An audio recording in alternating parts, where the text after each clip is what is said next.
Oh,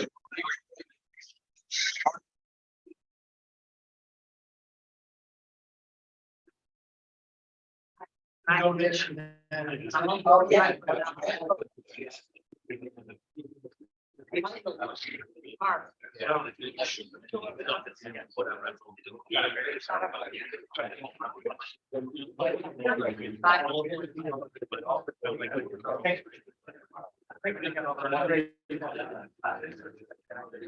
Should be the middle.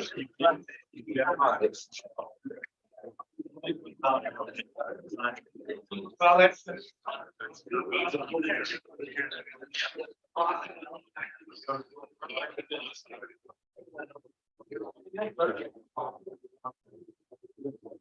Everybody knows about it.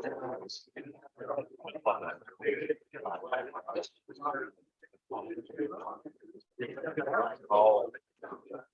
There it is.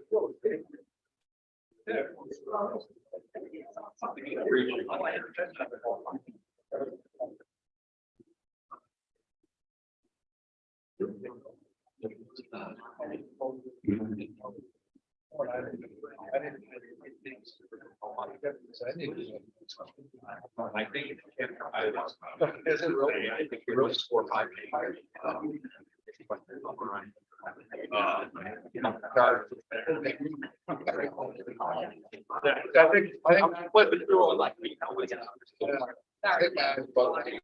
It's 7 o'clock. If I could just get your attention for a minute. Thank you. First of all, we'd like to thank everyone for coming to the joint special meeting with the Mendon Fire District and Village of Honeyay Falls, and of course, the town of Mendon. This is a town of Mendon special meeting that we're attending tonight. Before we go on to the pledge, I'm just going to ask the Ryan to introduce the commissioners, if you would. Sure. So I'm Ryan Wiltie, Chair of the Board of Fire District Commissioners. We have Dan Considine, Art Morrell, and John Scheid here tonight. Thank you. And Mayor Milch. Good evening, I'm Rick Milne, Mayor of the Village of Honeyway Falls. With me tonight is Village Trustee Dan Harris, Jamie Floss, Jackie Main, and I believe Stan Warboys will be coming tonight too. Thank you. Thank you.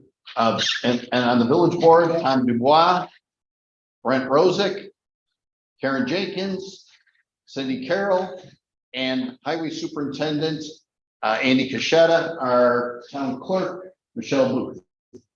So at this point, I'd like to call the meeting to order. If you would please stand for the pledge.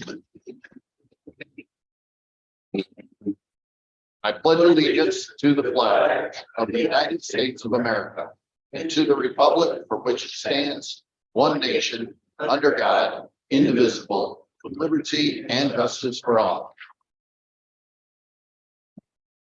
And for the town board, is there a motion to approve this evening's agenda? So moved. Second.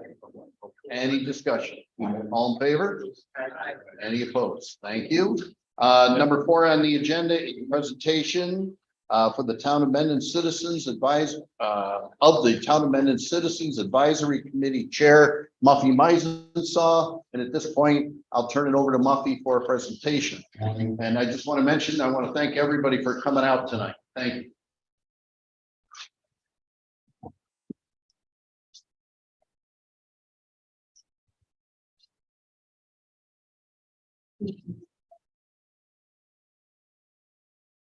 Just as I said, I thought Stan Warboys would be here. He is here. Also, Matt Lenahan is our village attorney. He is here in the audience along with Brian Anderson, our village administrator, and Carrie Hoffman, our clerk, soon to be. Right. Well, we're trying to get him to come up here, but our attorney's here as well. Honorable pleasure. There's a sign in the back for everybody who mind signing in at some point. And I'm sorry, I'm a bit in the dark back here, and I hope you can hear me. The volume okay? Yes. Well, good evening. It was a privilege to chair this committee and now to present an overview for you of this report that recommends a townwide consolidation, create a single district for fire protection governance and service delivery. The committee met across 8 months, which ended with the end of February. And now we're here to present report to you this evening. And I would like to acknowledge committee members who are here and tell you how they were representing the community on the committee. Aaron Jenkins and Supervisor John Moffett represented the town board. Brian Wilsey represented the Mendon District Commissioners. Peter Kester, then chief, and Mike Arman represented the Mendon Fire Department. Jerry Lanthere represented the Village Board of Trustees. Chief Corey Truer and Anthony Militello represented the Honey Falls Fire Department. And the taxpayer representatives were David Smith from Mendon Fire Protection District Number 1, Steve Chitter of the Mendon Fire District, and Robin Stewart Hoff from the Village of Honey Falls. So if you would stand up and be recognized for all of your work, it would be a good thing to the audience.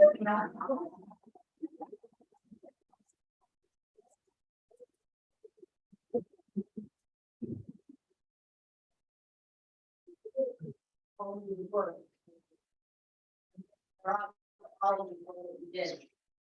The report was delivered to the town supervisor on February 27th, and it was posted electronically to the town's website on March 1st. Hard copies were also delivered to the village mayor and to the Mendon Fire District Commission chair. And we hope that the respective boards and the public have had an opportunity to review the report and learn about how our volunteer service responders operate, the magnitude of their service, and the challenges that they face in serving our needs. The preface section of the report is the basis of the who, what, when, where, why, and how of our committee purpose. I take a look at this with you because it basically sums up what we were asked to do and what we have done. Danny Baffert has been providing our IT services throughout the course of this, and thank you, Danny, for being here tonight. This is a one-page piece. In early 2022, Honey Falls Chief Corey Truer and then Mendon Chief Pete Kester met with Mendon Town Supervisor John Moffett, who expressed an emergent need for membership in both departments. They conveyed that active membership rosters in both departments continue on a downward trajectory while their respective call volumes trend upward. As documented in report data sets and graphics, this pattern is decades in the making. However, the chiefs impressed they have reached a critical point in department initiatives to meet community expectations and to ensure a safe working environment for department volunteers who answer these emergency calls. Both departments are vested in providing emergency services within our community as demonstrated by each across 100+ years of dedicated response to emergency calls. The departments have evolved to meet the ever-growing demand for training requirements and the expansion of what have become expected call types as our community landscape becomes less rural and more suburban, while at the same time, the reality associated with our demographic profile brings fewer volunteers to department ranks. At their June 13th, 2022 meeting, considering this message from the department chiefs, the Mendon Town Board established a Citizens Advisory Committee to consider and recommend sustainable fire service practices within the town, together with a supportive jurisdictional authority. The chapters within this report outline the governance of fire protection within the town, define department operations and resources, cross-reference with a town-wide needs assessment, and consider national, state, regional, and local trends affecting the delivery of fire protection.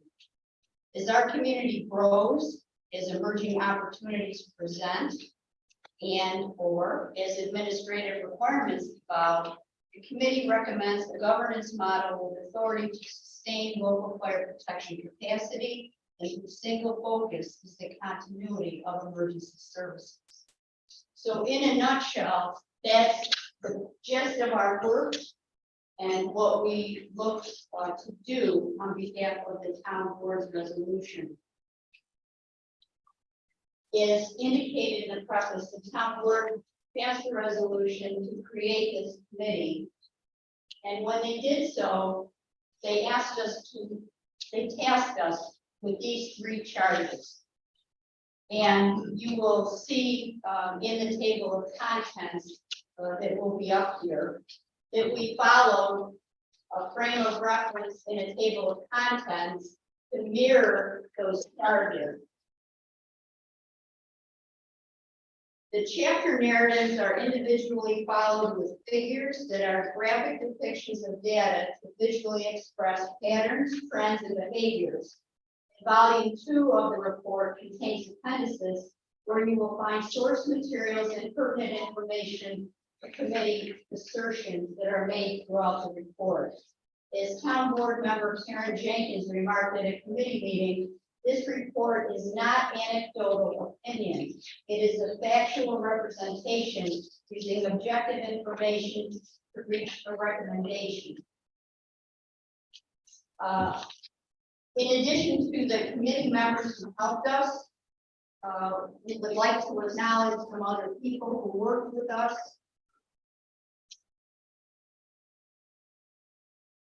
The report considers research by committee members and by credible sources from our local governments, Monroe County Department affiliates, legal counsel, and other fire protection professionals. We acknowledge those who assisted us. Their contributions are cited throughout the report, and there are other references in addition to the work that was done by the both. Hopefully this insight about the framework of the report will help guide you through reading it and understanding how it's put together, so that you can navigate the report in a meaningful way. Part 1 addresses governance and delivery to, quote, identify the current framework of jurisdictional authority to deliver fire protection within the town. So part 1 correlates with the first charge from the town board. The committee presents a review of our fire protection capacity in 2022-23, verified with research and data. We also considered that late 1800 and 1930s fire protection delivery models remain sustainable going forward in time. Chapter 2 narrates authority and jurisdiction. Page 4, which is up here, Danny, do us just to grab it. This depicts the governance options of New York State for delivery of fire protection. And we receive fire protection from 3 of these models. They are village, town outside of villages, and then town outside villages as fire protection district. Fire district is above that, and then the village fire department. These governance bodies are administered each by 5 elected officials. They each have legal counsel and other people who support their efforts. Figure 2, which Danny will display for you, maps the jurisdictions providing fire protection services within the town of Mendon. The red dotted border is the border of the town. Sorry for those of you in the back, it may be a little bit difficult to see. But down here is the village of Honeyett Falls, here by the Honeyett Falls Fire Department. North, Mendon Fire Protection District number 1, served by the Honeyett Falls Fire Department under contract. And then to the east side of town, north-south dotted line indicates the Mendon Fire District, served by the Mendon Fire Department. Each of the governing bodies develops its own budget, negotiates contract, and secures revenue for the fire service under its jurisdiction. The Honeyett Falls Village Fire Department has been in existence since 1885. The Mendon Fire District, by resolution of the town board since March 7, 1935, with Mendon Fire Department pre-existing that date. the Mendon Fire Protection District, which is District 1, since October 16, 1939, again by resolution of the town board. Figure 2.1 identifies assets and services provided by these jurisdictions that are integrated with delivering fire protection across the community. Please note that fire district services, wherever you see an X for the district, are relevant to functional capacity of the fire service, whereas the town and village are general purpose local governments with multiple service authorities and obligations. So in the town and village, you will find legislation for local laws, you will find budgets, you will find building inspectors, fire marshals, code enforcement, the things that are not a concern of the fire district, but yet are crossing town boundary and throughout the village, respective of each general purpose government. If we go toward the bottom of that chart, you will see that there are also some contracts for services, because each of these three jurisdictions can contract. This is the town amendment. Oh, thank you. So the town amendment contracts with the village for fire protection and ambulance service. Then they contract with the water authority, where there's public water. The district contracts with the county for fire and EMS radio communications, and also please note that there should be an X in the next row down for 911. There's a subscriber agreement with the fire district for 911 services, as there is in the village. The village also contracts with the county for fire and EMS radio communications. The village also contracts with the water authority for the public service in the village. So here's an area where the fire district does not become involved in the general purpose government, and that is with water. They don't contract out for fire protection services, and they do not contract for ambulance. We go back to the table of contents for a minute. We're going to look at chapter 3.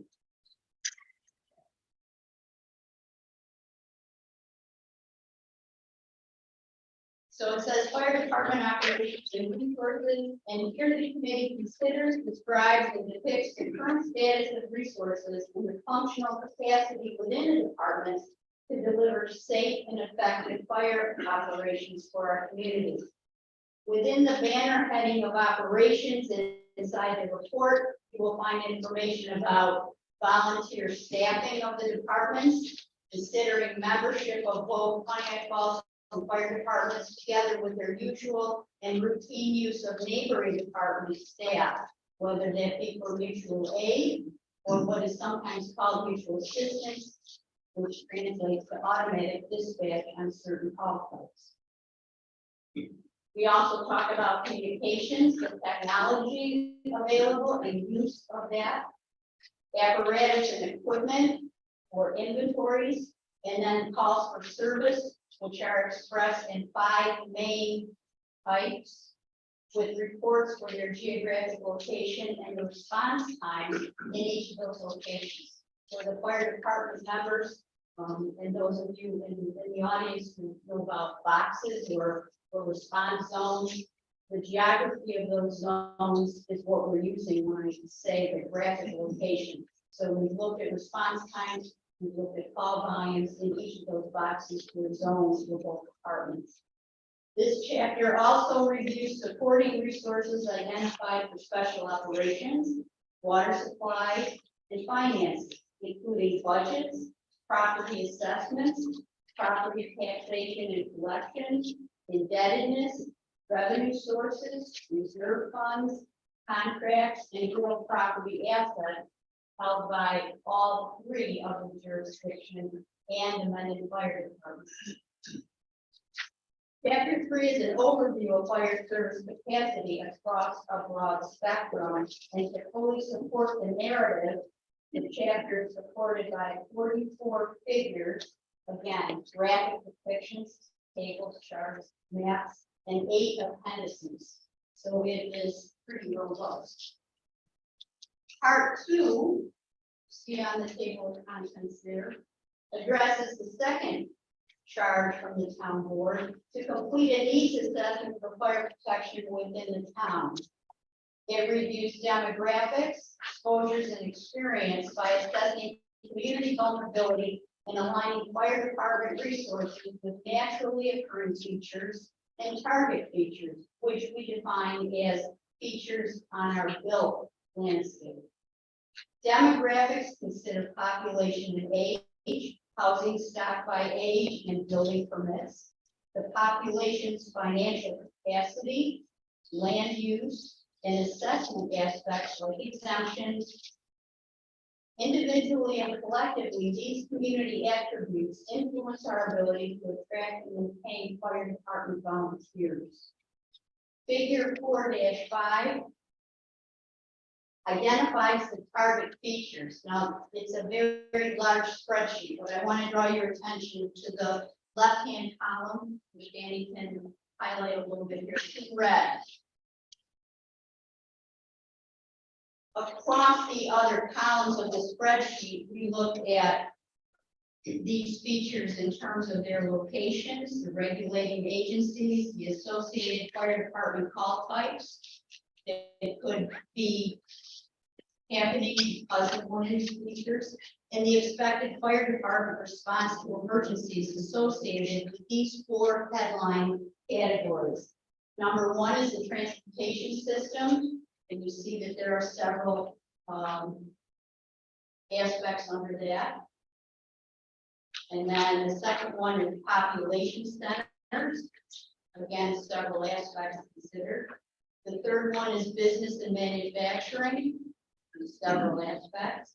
And water is a built feature, as opposed to not naturally occurring like streams, rivers, ponds, but what's built with water.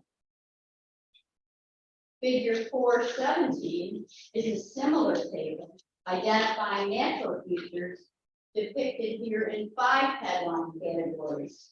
Water, as it naturally occurs in the community, flooding considerations, severe weather conditions, earthquake potential, and then woodlots or woodland features. These are what we consider to be the risks or the vulnerabilities in the community that would potentially draw emergency calls from people who are using the transportation corridors, the recreation features, or who are involved. Like tonight we had a call, I think, from Iron Falls because of the weather. That kind of thing. So chapter 4 is another extensive review of information requiring research and documentation. Here there are 27 figures and 7 of these. To fully address the needs assessment, chapter 5 considers department resources and focuses on the community's expectation for service. It's defined by the committee. Here's the community expectation. When you call 911 for help, you expect qualified responders and equipment will respond in a timely manner. Very simply put, that was how we set down the community expectation for our work in this report. In this chapter, we review information and data expressed in preceding chapters and draw it down to real-time capacity. Again, for staffing, for apparatus and equipment, for financial capacity, for governance and jurisdiction, and for community's expectations as it is expressed in community planning and studies that were available for our review. On page 50, we find several things.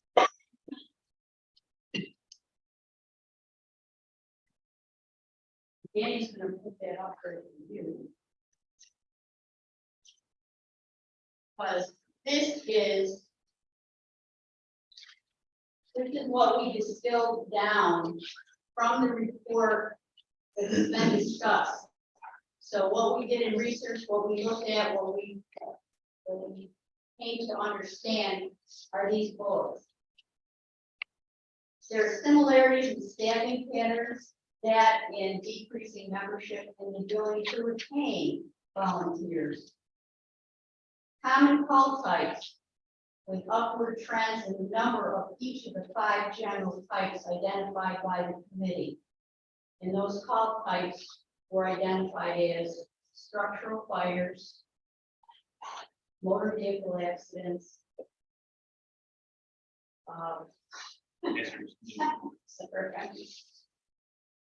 hazardous conditions, weather emergencies, service calls, EMS calls. So we see upward trends again in the number of each of those 5 general categories. There's a general overall increase in response times. Department movement to standardized specifications for personnel, fireman equipment like air packs, and allowing the ease of function and facilitating resource sharing on the fire ground. So the departments are working together on aspects that will assist them in their emergency response when they go together. There's comparable apparatus inventories in number and function of vehicles.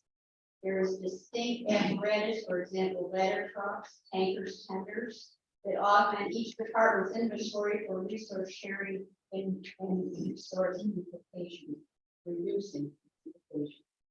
There's a joint approach to training. The departments are scheduling more opportunities to work together to gain familiarity among their memberships and to gain confidence in each other's abilities, allowing for smooth interface as they assist each other's calls.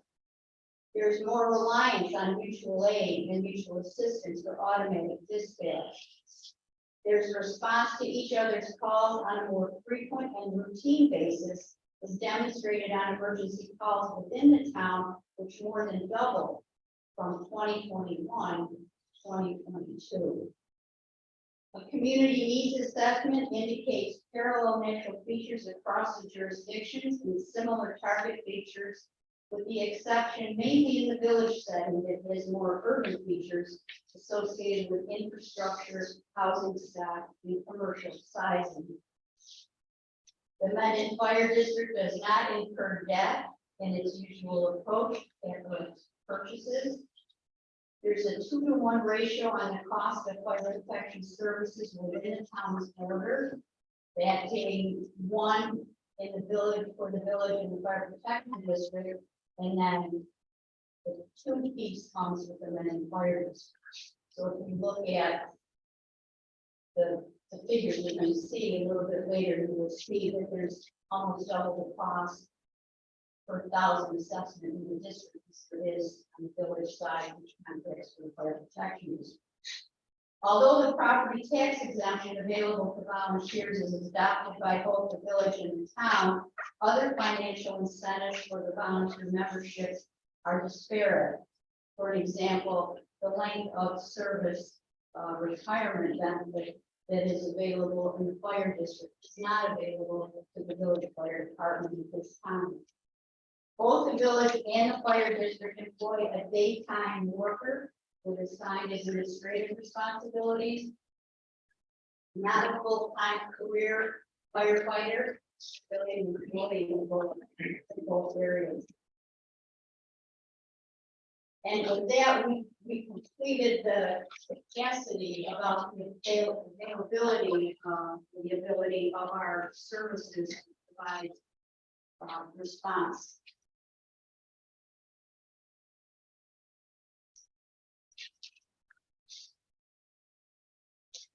To fully address the needs assessment, Chapter 5 considers department resources and focuses on the community's expectation for service. This is the second piece of the needs assessment.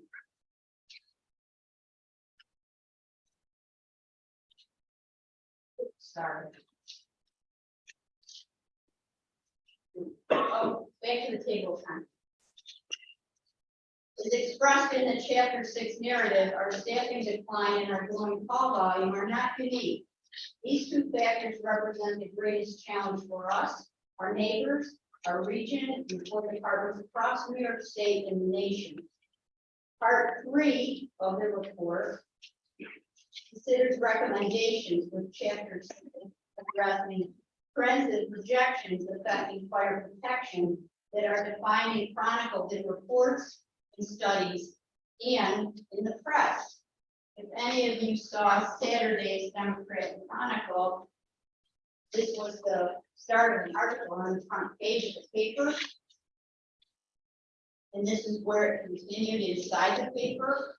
And it talks about the decline in volunteer fire service, increasing call values, and the cost it would take property taxpayers to replace the volunteers as ranks the volunteers start to dwindle.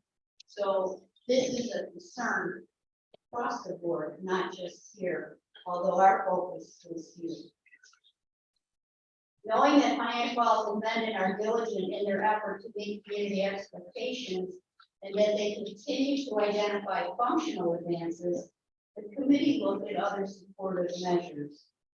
Beyond their individual department initiatives, neighboring municipalities have adopted alternate governance models to support fire protection services in their respective jurisdictions. Although challenges remain to attract volunteers, there are successes in streamlining administration and building financial capacity to provide sustainable fire protection services to benefit these communities, their volunteers, and their taxpayers. If we revisit page 4 in this table of governance models, readers will be able to cross-reference recent reconfigurations of fire protection jurisdictions that are presented in chapter 6. They will find examples cited by the committee within Monroe County and in neighboring jurisdictions in Livingston County and Ontario counties. And there are many other examples in a figure inside the report across New York State. The committee reviewed these actions together with the improvements expected or realized and considered various models for our community, which takes us on to chapter 7. And if you are a board member currently on the table, you have a full copy of chapter 7. So what we're going to see up on the screen, you will have in front of you.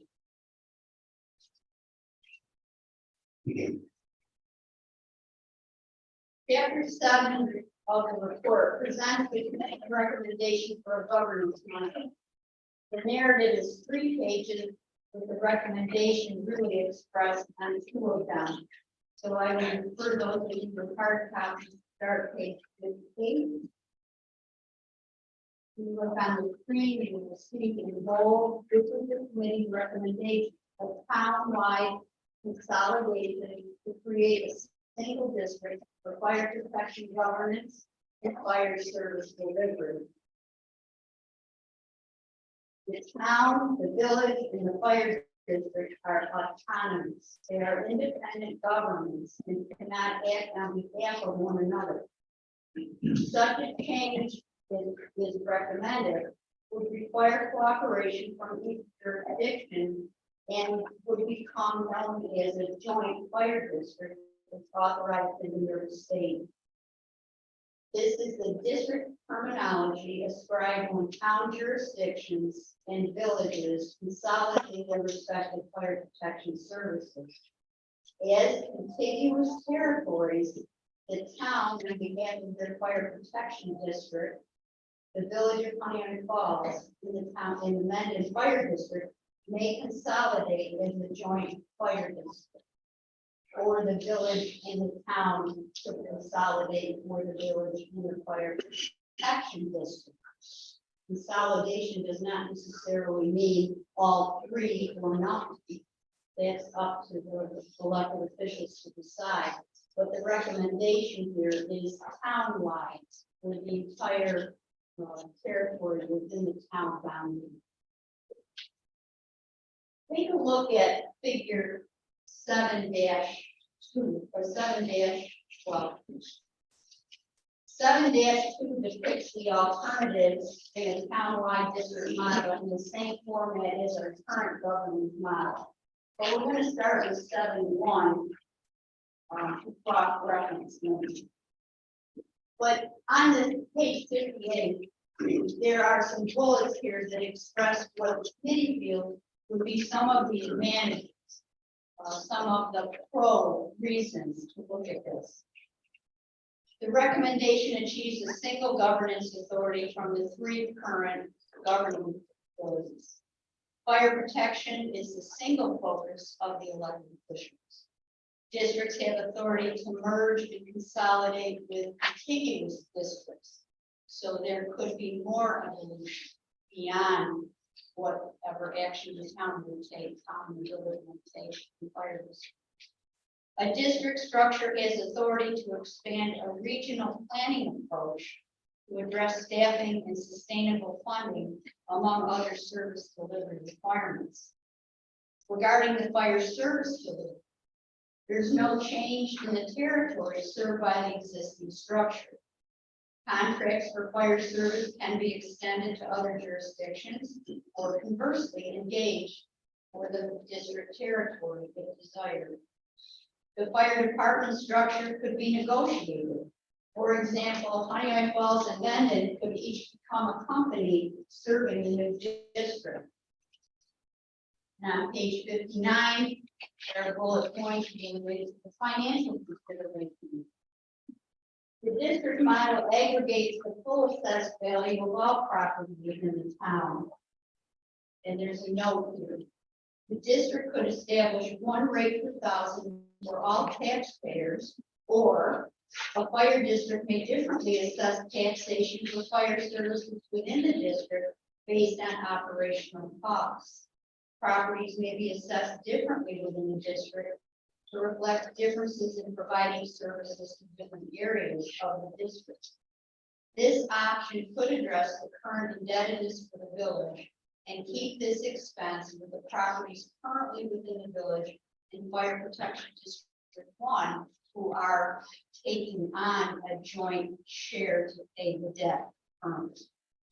A district often offers cost-centered transparency as monetary activities count revenue dedicated and balanced fire protection appropriations.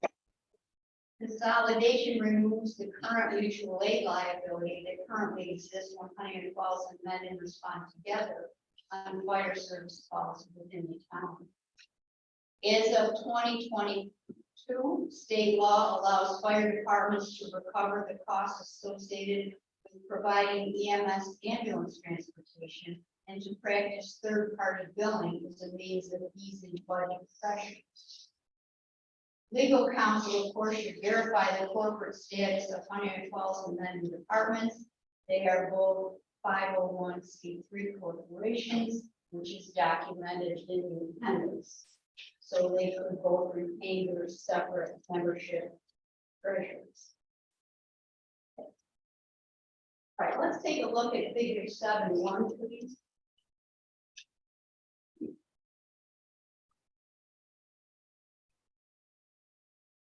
Down the left-hand column, these are considerations. Across the top, we're looking at the town, the village, the fire protection district, and the fire district. You can see, as represented in the tables here, there are 5 elected officials in each governance structure currently who are responsible for their territory and the policies how to deliver fire protection services that they are obligated to provide. The fire protection district is served by the town who are already represented in the town category. Municipal service provisions are currently provided by the town and the village. The fire marshal, the building inspector, justice, justice, for example, other highway departments that intersect at various times with the fire protection services and delivery. Those will go away, no matter what any decisions that are reached here by these bodies for consolidation would not eliminate the individual employee services like those coming now from the town and village. They could remain.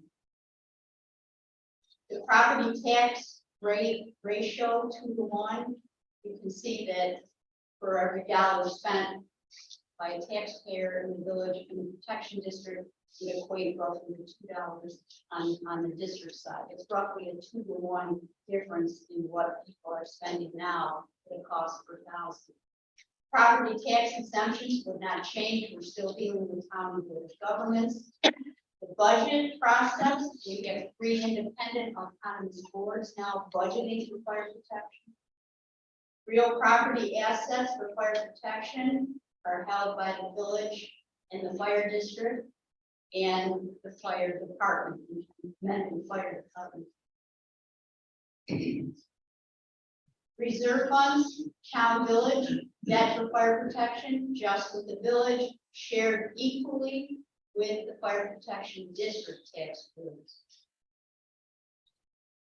The calendar year is the fiscal year for both the district and the town, as is for the official year for the district and the town. The village has a different calendar, a different official year and a different fiscal year.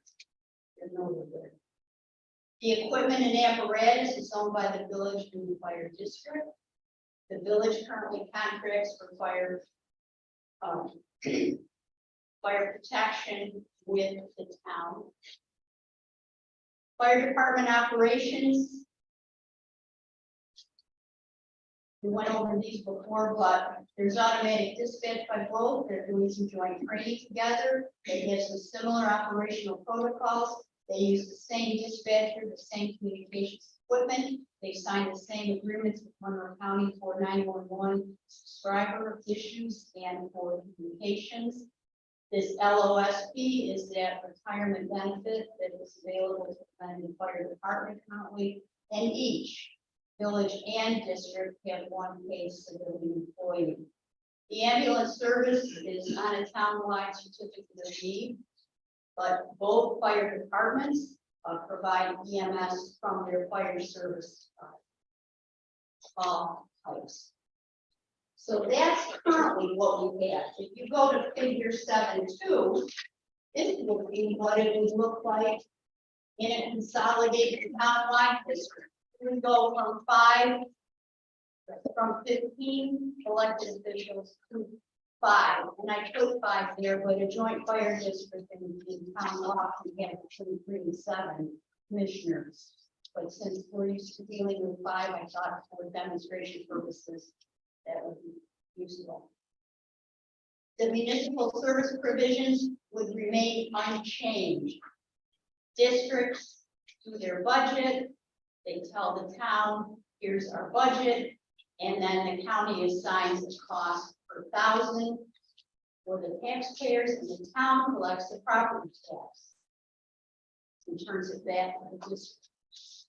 The property tax rate per thousand would change with the aggregated assessed value, so that everybody in the territory would have the same cost per thousand to begin with. The budget would be done under one governance board. The property asset, real property assets. So the same taxpayers, and you would negotiate what you would want to do with the various assets that each jurisdiction currently has. The reserve funds come from the same taxpayers. That could be negotiated depending on how the new board wants to look at things, or the 3 boards, or 2 boards, whoever's involved want to come to an agreement. The debt for fire protection could be put across the board if the new district takes on a debt, or as previously mentioned, the current debt with the village continue until paid with the taxpayers who live in the village and the fire protection district. The fiscal year and the official year will be on the calendar year that the districts follow. Equipment and apparatus, same taxpayers, negotiations as to how that will come about in the one district. Fire contracts can be given or received for service. Fire department operations, we're in the same boat here. The commission would be deciding whether we're looking at all volunteers we currently have, or as need might arise, or any paid, additional paid staff, be that civilian or career. Mutual assistance, automatic dispatch doesn't change under state law or how the department might operate. Joint training, maybe with others. Operational protocols would align with others as desirable. Dispatch and communications would not change in terms of the provision of it or the way the mechanism works back and forth. Benefits could be negotiated, and if it's desirable to hire other people, like you have civilian employees now, that can still happen. The ambulance service and EMS would not need to change. However, you know that a district can operate an ambulance, and now that district can participate in third-party billing as a revenue stream.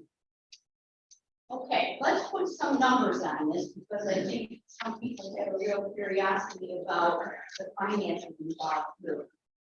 If you look at figure 7.3, this is currently what we have. So what I've done here is where we have dollar figures available, I plug them into the respective jurisdictions.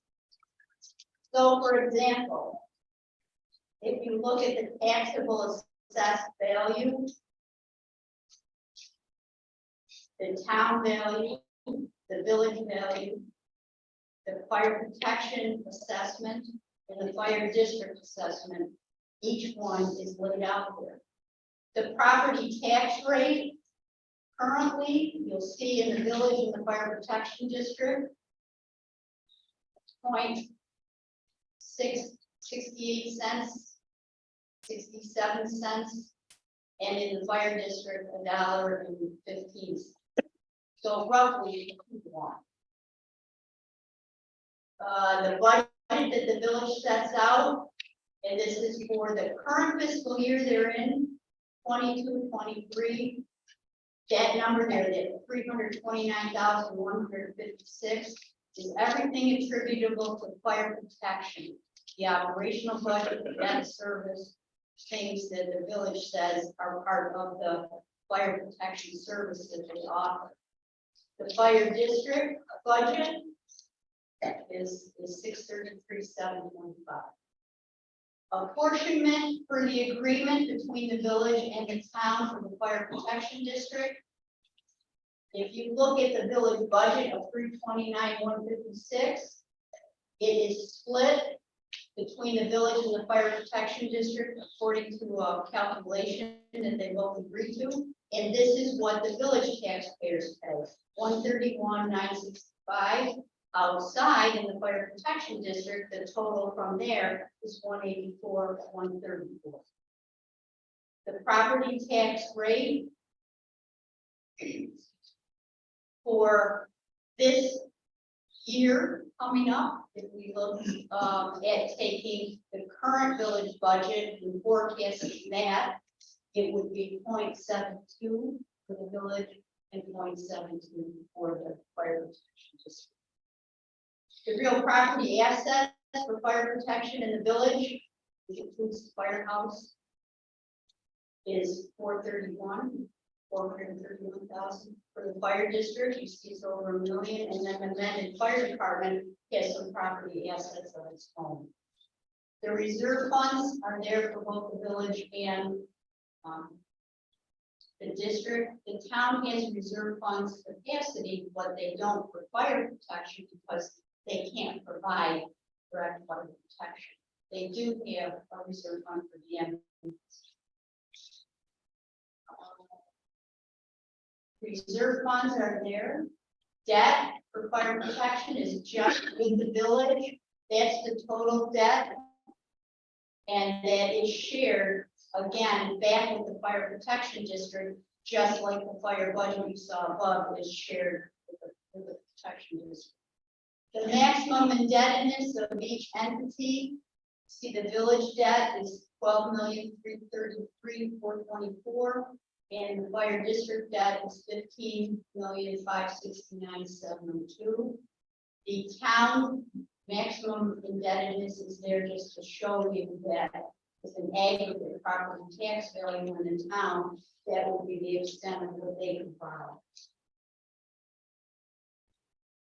Again, there's the disparity with the fiscal year and the official year, the equipment and apparatus, same or difference, and then going down. The only difference here is we're showing you now the volunteers in each department. There are 30 active in Honeymoon Falls and 35 active in Mendon, 42 departments.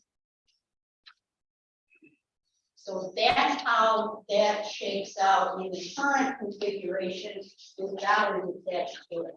If we go to figure 7.4, and see what the consolidated district would look like with numbers attached to it.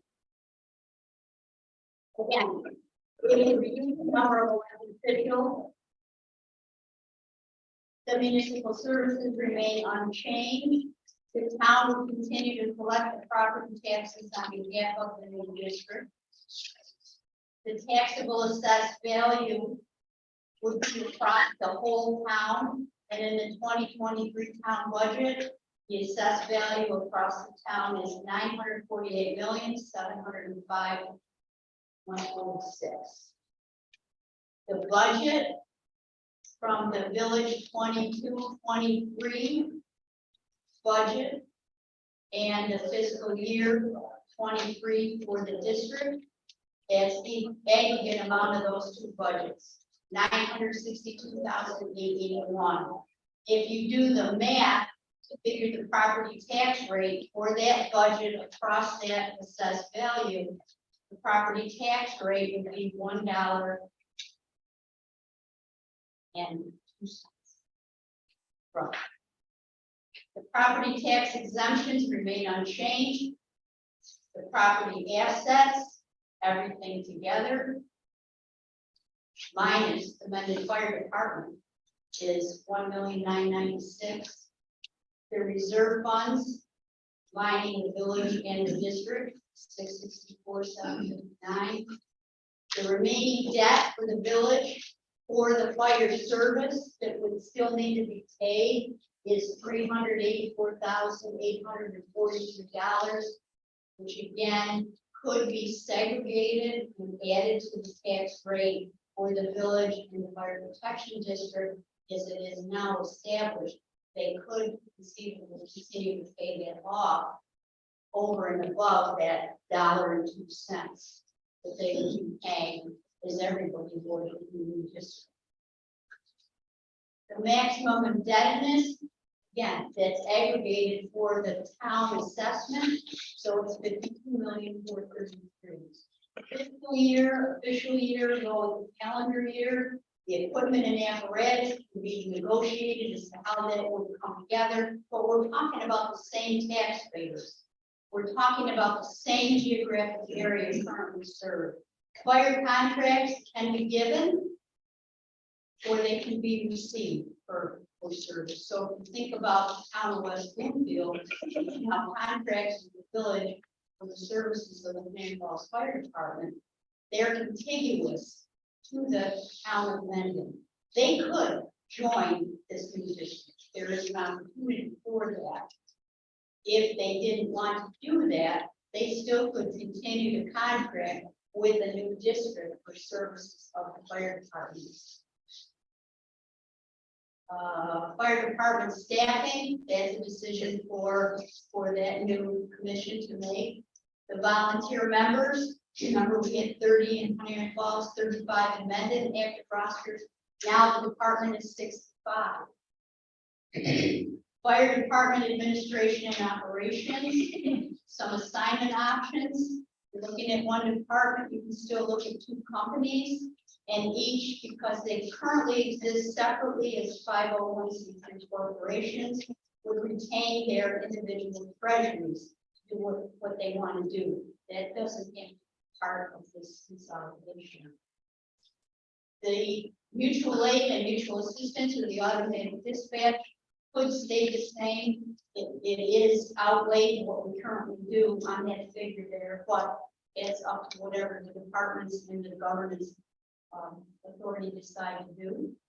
Joint training, you're now one department. Operational protocols, you're now one department. Dispatching communications, seamless transition.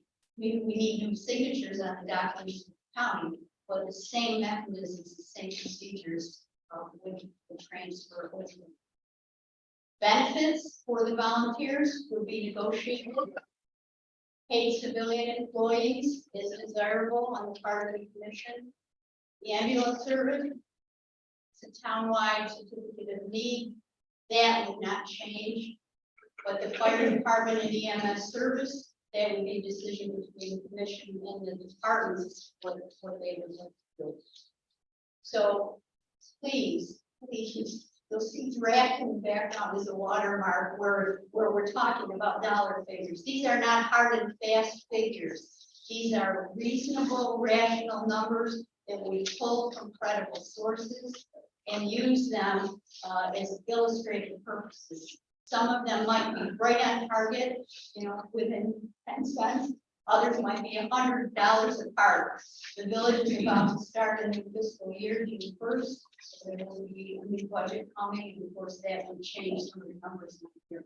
The town budget and the district budget are already gathered for 2023. So that really concludes the presentation of the report itself. Finish up for us. The committee would like to thank everyone involved in preparing this report, because as you know, there were many people outside of the committee who had valuable contributions to the information. And we would like to again thank the town board, the board, and the commission for their participation and interest in this. And thank you to the fire district and the fire department for hosting this facility tonight. The report is there for your consideration, and committee our work is complete. And we'll turn it over to the town board for whatever follow-up you want to do. Thank you, Muffy. I just want to thank Muffy for chairing this committee, and thank everyone again who was on this committee, not only as the town supervisor, but as a town taxpayer. This report should, if we'd have gone out to outside sources, would have cost all of us as taxpayers a lot of money, and I can guarantee it wouldn't be as good as this report was. So thank you very much.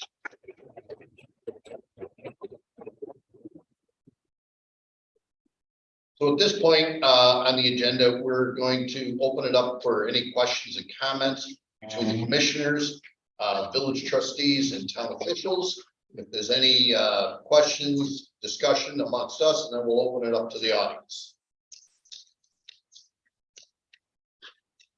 Any comments, concerns, questions? Sure. I too would like to just take a second to thank this group of people who put together, worked hard for a lot of months, putting this report together. Month I also want to thank you directly. It takes a lot of effort to chair a committee like this. I know that's your passion, but the time that you put into this and the report that has been provided is fantastic. So thank you very much. Sincerely appreciate it. I would just, I think I'd ask the committee, understanding that there's, where do we go from here type kind of thing. I know it's been talked about in your committee meetings. And you mentioned about the employees, but, we say we have 30 active members with one department, 35 with the other, but I know we do struggle to get trucks on the road at times.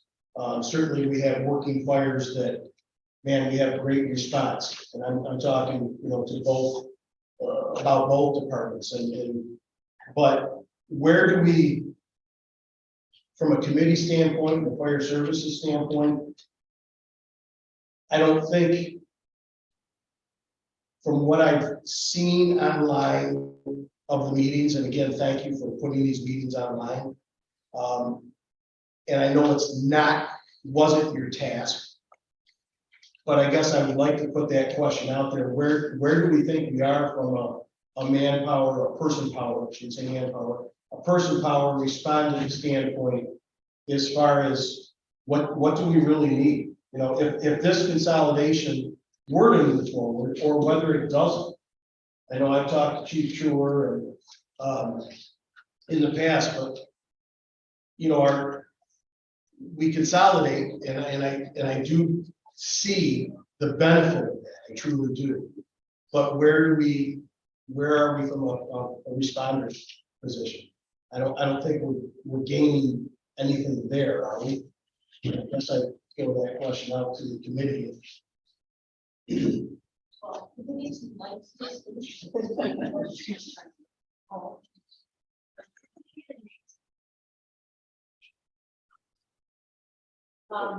The committee did look at the cost of a career firefighter, and we used $100,000 as a starting figure.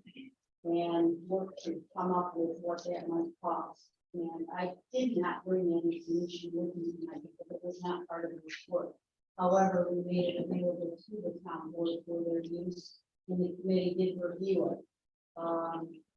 Keeping in mind that those costs will escalate depending on when career staff might be hired, there's going to be nothing but go up first. And you know what the basics of the ambulance personnel. So I think the committee looked at that in earnest and hope that when that's necessary, when it becomes necessary, if necessary at some point, that we would have the financial ability to support it. And with the current that we have, with the 5 different boards, it would cost almost as much as the village operation budget now for the fire department to support a career person. So fiscal, from a fiscal standpoint, it would not seem realistic that the village would share the cost of 1 or more fire departments, and that if this was open so that the aggregate value of the entire town was, we would have the ability to spread the cost when the need arises for career. Knowing that, you know, right now, if you felt that you needed to hire another civilian employee for an additional staff time during the day, get putting on the road, you could do that, the district could do that as well. There might be some other stopgap measures that could, you know, be put in place, but we did put that financial look together. Town. So if there is a concern when you start to talk about this, it'll be maybe down. We do have some.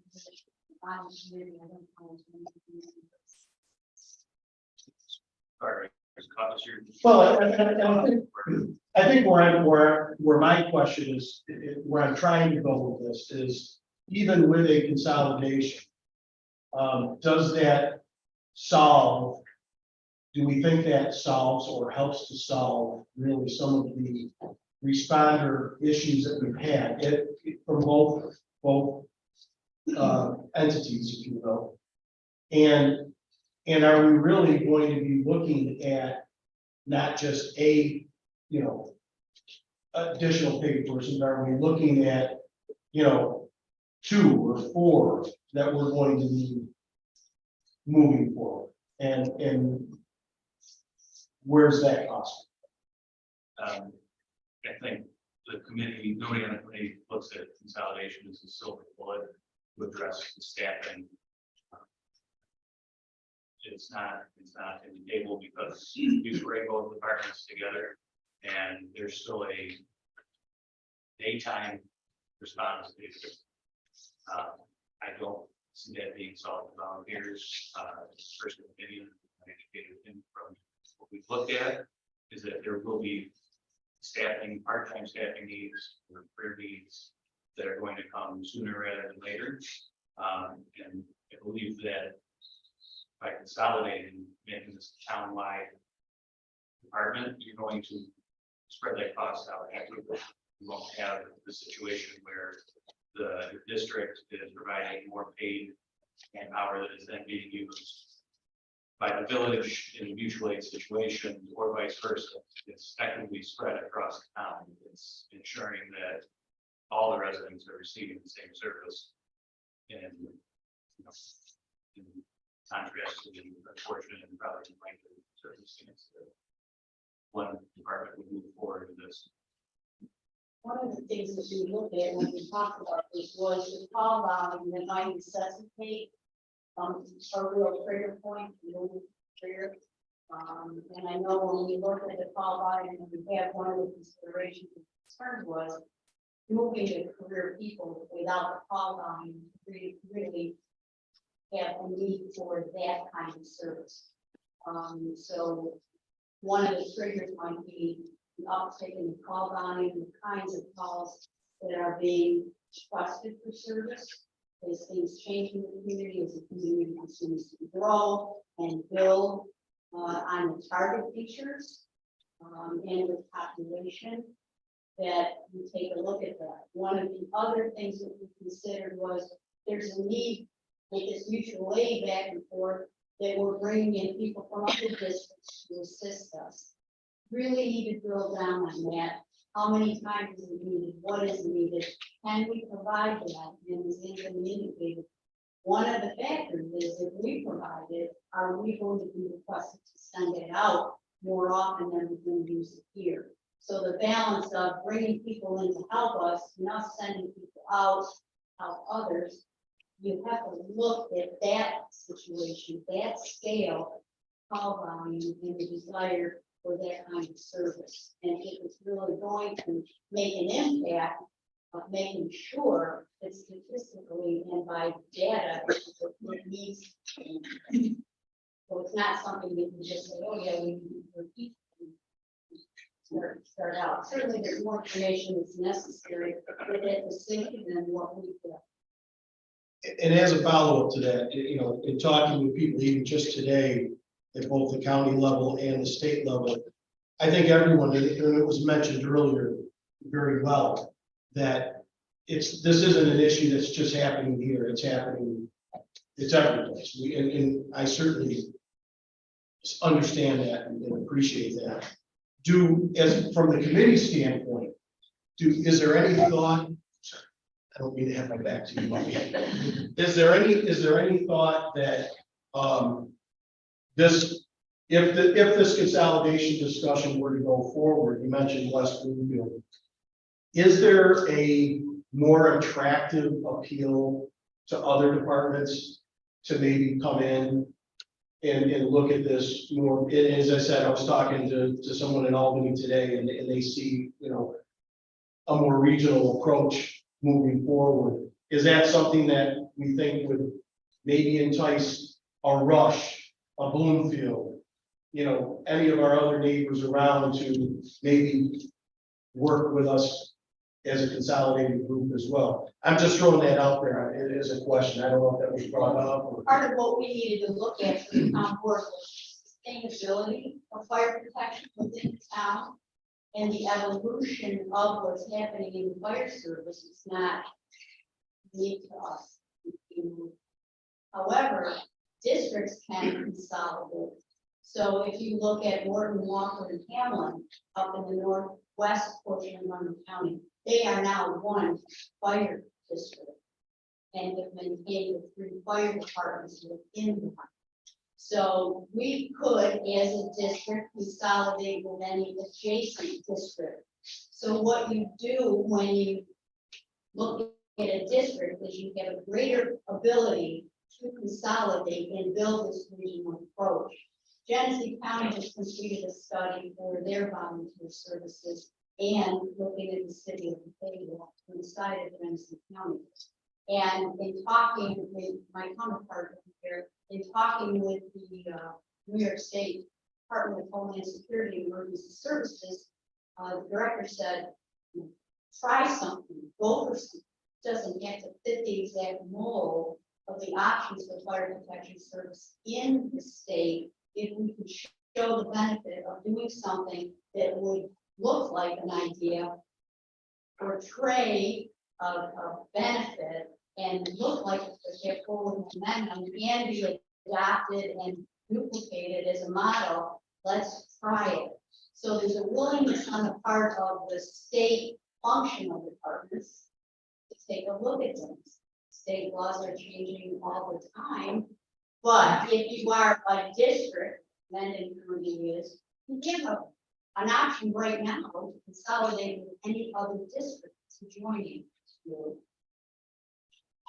So if you were to find a way, either village in the town for the fire protection district or the 3 boards in one district for the town, now you have the opportunity to consolidate as things evolve, and this cost go up with Rush, Marietta, Pittsburgh, going south, we're adjacent to Lionel, which would be as a fire protection district there, and Avon. So there's much more opportunity for sustainability moving forward if you are a district governance. Village can only do so much by itself. And the fire protection district can't really do anything other than decide to go with the district. So there's a synergy. There's a need for all of you to look at this together. And I would just say, one of the things that came out of the committee was the expression that we are one community. We'd rather do something within our community than to look outside the community for some kind of resource when we should be talking about it right here. I hope that helps. Yeah, no. Is there anybody else from any of the commissioners or either one of the village or town board that has any comments, questions at this point before we open up the audience? Okay. If anybody from the audience, if you would please provide your name and address, we'd appreciate it. If you have a question you want to address to someone specifically, that's fine. Steve, I think. Yeah, sorry. If you want to- So, the current chief mentioned, current chief Mike Falls, Corey and I, we kind of spearheaded a task force using this document as a catalyst. Going off of exactly what Monty has said, we have a meeting coming up next month with, we've invited 11 different jurisdictions to come down, sit at the table, start having these conversations. Where there is, as Monty would reference, there's nothing that's on the table, there's nothing off the table. We're looking at any option that's possible, through the governance that's currently existing, or through, as Monty or I think Mayor Mills mentioned, lobbying for new, to help us support what we're doing. So, we see this townwide consolidation of the operational side as phase 1 of an infinite number of phases, because you can't, we don't have a crystal ball. This all what's going to happen in 5, 10, 15, 25 years. So we see this as a huge asset to the local community for phase 1, phase 2, phase 3, phase 4. We don't know what they're going to be.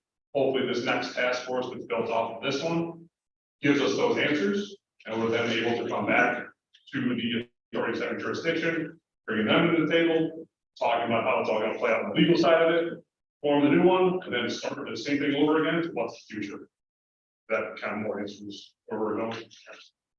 Steve, sure, I'm pretty possible. I would say this, for those who don't know me, I'm Jerry Montero, and I represent the village. I'm also a 4-year firefighter. So I have a unique take on this whole thing, and I can see it from both sides. What I want to say is this, that as a committee and as a committee member, I need something to help me go forward with. I don't ask the village, the town, and the fire district to go with an absolutely hard yes.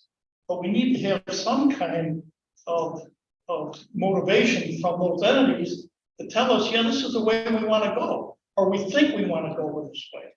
But if we don't know that, how can we answer questions that you may have in mind or may have in mind? I just think, we need to do that. Get some type of answer from the 3 entities to say, yeah, we like this. Let's take the next step. I don't think it has to be a vote. Don't have to say absolutely, but at least say to the next committee, Yeah, if you like this idea, let's see where we can go from here before we can say yes.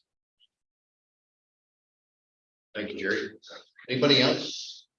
Comments, questions? What you're saying is, you're looking to a giant step. And to lead fire service in the direction that provides the best service to our community. And to further communities, correct? So, Well, I like that. Very, very much. Anyone else? Yeah, but I want to do it as a Art Morel, 3901 Rush Mendon Road. This is, yes, I am a commissioner, 37-year member of the department. So my personal take on it is we should look forward into this. And Malty, I think you guys did a great job. I never heard one word about safety. This is my personal take. I know you did, I haven't read the report, but the presentation, I heard nothing about safety. The first thing that's involved is my safety and his safety and her safety. We got out of the truck and we go out of there so we can provide safety and help to all of you. So my personal opinion is we should move forward. We should look into this. But I think it's going to benefit everybody. Thank you. Thank you, Art. Those who were not part of the committee or weren't able to take a view or from Zoom and what we're doing, perhaps you did not know this.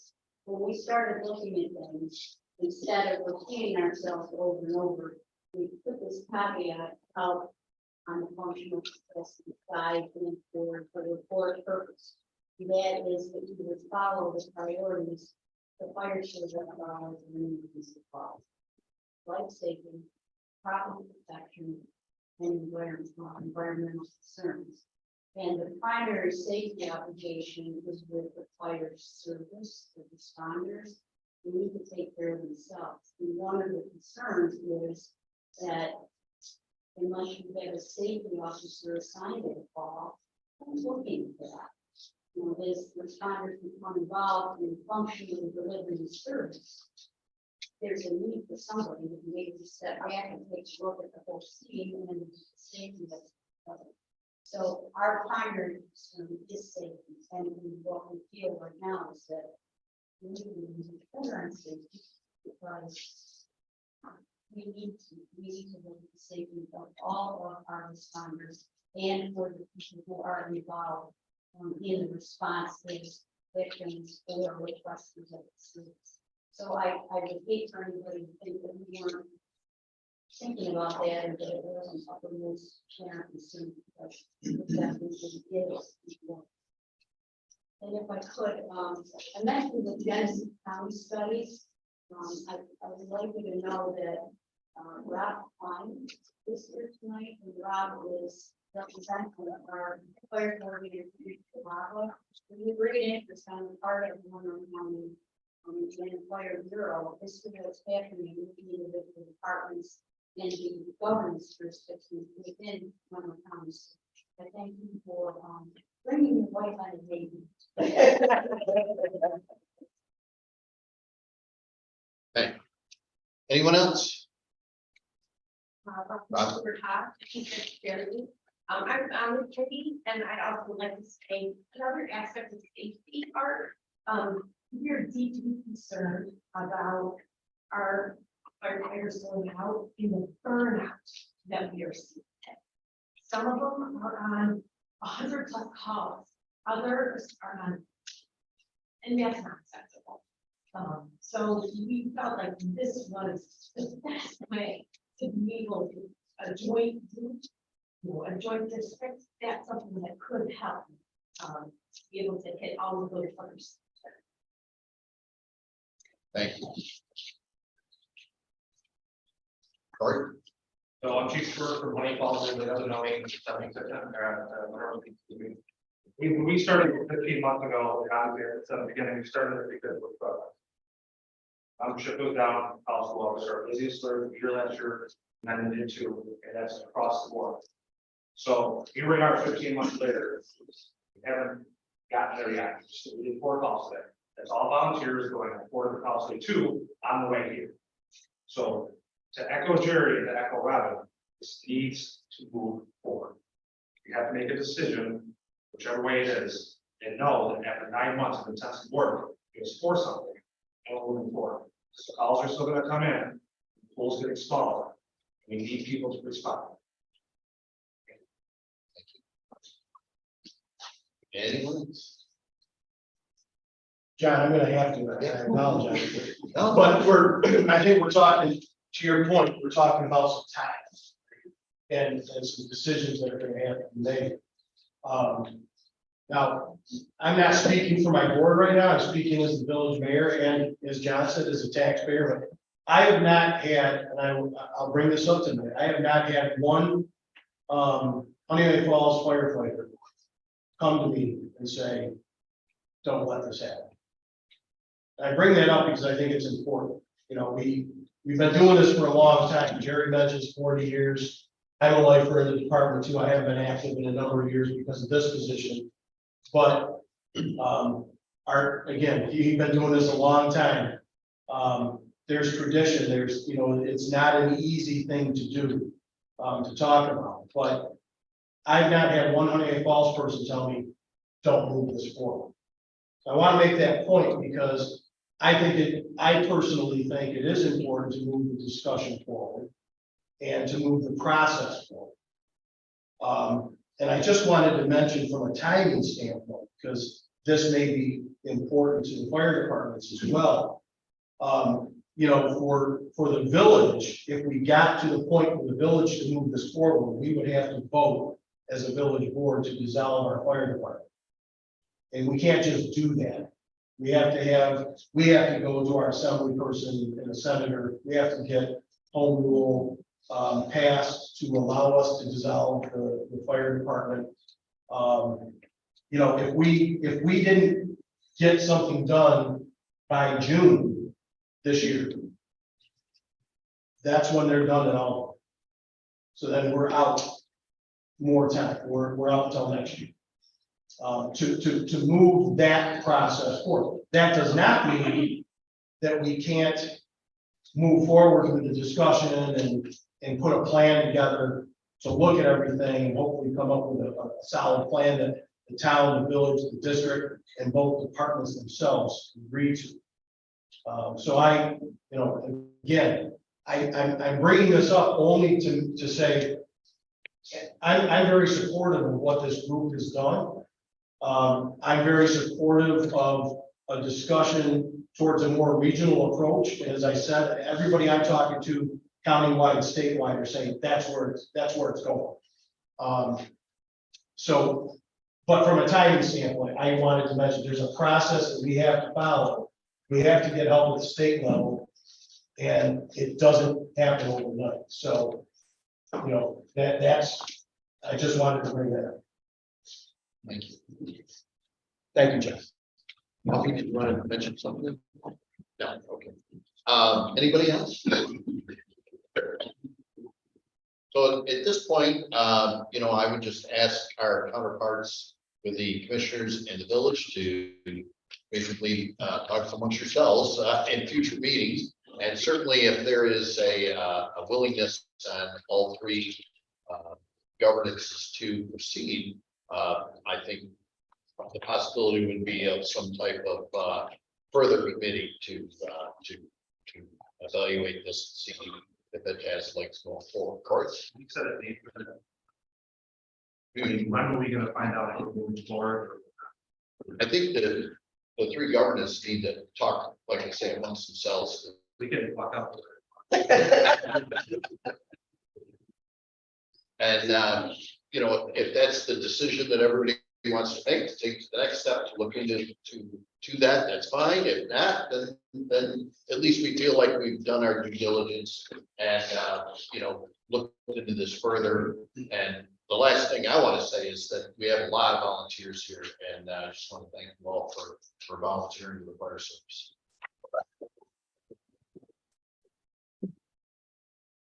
We have a couple of people online. Is there anybody who would like to make any comments, Michelle? There have not been any comments, but I just wanted to. Okay. And then, and this is archived, Danny, if you could, is it YouTube? Yeah. Yeah, so if you have somebody who goes, oh, I wanted to be here, I'd like to hear what was said at the meeting, and everything's archived, you can get it from the town's website. Anything in? Yes. Maybe it would be helpful for the volunteers to understand when the next meeting is for each of the three respective boards, to see if maybe they can put this on the agenda. April 10th. Town board is April 10th. For the third Monday of every month. I don't have my calendar right in front of me. But, you know, I will, again, not speaking for my village board, but I will make the commitment that this will be on our next agenda for our April meeting. We will also, you know, be talking amongst ourselves moving forward with it. I think we're all committed to the discussion that we've been having and hearing. I mean, we know how important our fire department is. We appreciate all our volunteers as well as all of our EMS people. And we are not going to sit idly by and let, you know, this group and our volunteers hinge on a flagpole and say, you know, what's going on. I think we're all committed to moving the discussion forward one way or the other. 17th, Mr. Mayor. Thank you, man. 17th. Ours is April 13th.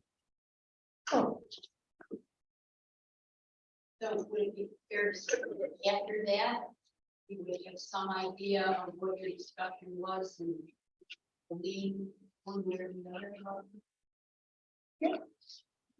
That's fair. I vote so. I hope that. Right.